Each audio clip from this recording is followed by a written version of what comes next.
Hello guys, welcome to अवसर academics. आज हम अपने chapter era one party dominance में जो उस टाइम की अपोजिशन पार्टी थी उनके बारे में बात करेंगे। अब तक आपको कांग्रेस डोमिनेंस के बारे में बताया है और सोशलिस्ट पार्टी के बारे में आपको पहले बताया गया है। ये बाकी पार्टीज है जो इम्पोर्टेंट है जिनके बारे में बात करेंगे। तो एक तो थी स्वतंत्र पार्टी जो कि बनी थी 1959 में। इसको बनाया था सी राजगोपालाचारी ने, जो कि हमारे फर्स्ट गवर्नर जनरल थे। ये ऐसे ही क्वेश्चन 1 मार्क में आ सकता है कि फर्स्ट गवर्नर जनरल कौन थे या स्वतंत्र पार्टी किसने फॉर्म करी थी। तो वहां पर आपको लिखना होगा सी राजगोपालाचारी ने, ठीक है। और बाकी जो इसके मेंबर थे, फाउंडिंग मेंबर्स, वो थे के.एम. मुंशी, माइनो मसानी, ये सब लोग जो है इसके फाउंडर मेंबर्स थे। अच्छा, इनकी आइडियोलॉजी क्या थी? ये लोग क्या चाहते थे? ये चाहते थे कि गवर्नमेंट का जो है इकोनॉमी में कम से कम इन्वॉल्वमेंट होना चाहिए और जो रिस्ट्रिक्शंस लगाई हुई है उनको कम से कम किया जाना चाहिए गवर्नमेंट की तरफ से। इसीलिए इस पार्टी का नाम था स्वतंत्र पार्टी। कहने का मतलब ये था कि ज्यादा से ज्यादा इकोनॉमिक सेक्टर को इंडिपेंडेंट किया जाए, उसको स्वतंत्र किया जाए। तो ये इस पार्टी का था कि प्राइवेट सेक्टर को बढ़ावा देना। तो ये स्वतंत्र पार्टी थी। इसके अलावा कम्युनिस्ट पार्टी ऑफ इंडिया थी।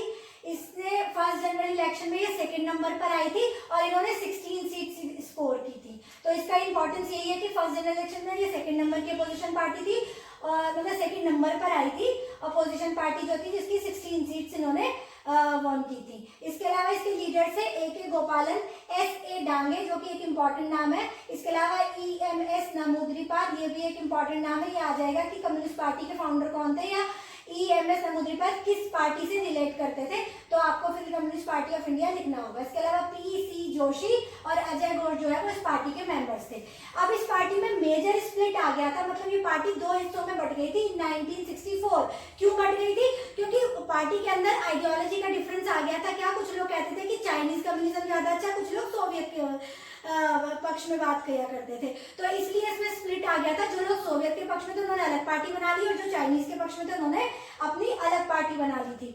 तो जो प्रो सोवियत थे, मतलब सोवियत को मानने वाले थे, उन्होंने बना ली सीपीआई और जो उसके अपोनेंट्स थे उन्होंने बना ली सीपीआई-एम, जो आज तक चली आ रही है। ये दोनों पार्टी अभी भी प्रेजेंट में एग्जिस्ट करती हैं।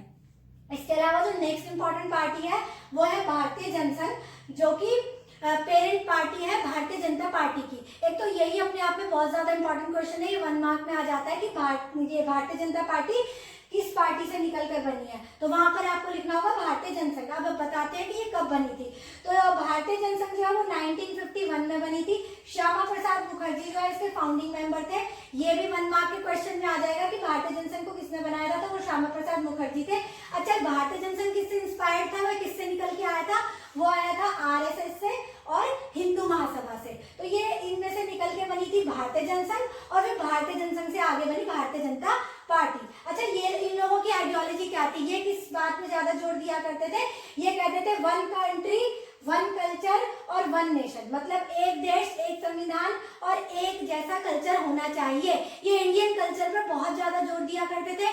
किसी भी तरह की माइनॉरिटीज को कुछ ज्यादा स्पेशल ट्रीटमेंट दिए जाने का विरोध किया करते थे और ये हिंदी को इंग्लिश की जगह ज्यादा इंपॉर्टेंस देना चाहते थे और सारे जो ऑफिशियल काम थे वो हिंदी लैंग्वेज के थ्रू कराना चाहते थे। देखिए, मैंने आपको बताया इंडियन कल्चर और ट्रेडिशन को बहुत ज्यादा ये लोग बढ़ावा देना चाहते थे। कहते थे कि इंडिया की तरक्की तभी होगी जब हम अपने कल्चर अपने ट्रेडिशन को आगे बढ़ाएंगे, ना कि दूसरे के कल्चर को फॉलो करेंगे। इसके अलावा ये लोग किस बात के पक्ष में थे कि reunion of India and Pakistan. वो कहते थे कि पाकिस्तान और इंडिया जो है गलती से जो है उसका विभाजन हो गया है, अब उसको वापस से एक हो जाना चाहिए। मतलब ये अखंड भारत जो है वो इनकी आइडियोलॉजी थी कि वापस से भारत को एक अखंड भारत बनाना है, मतलब टूटने से पहले वाला।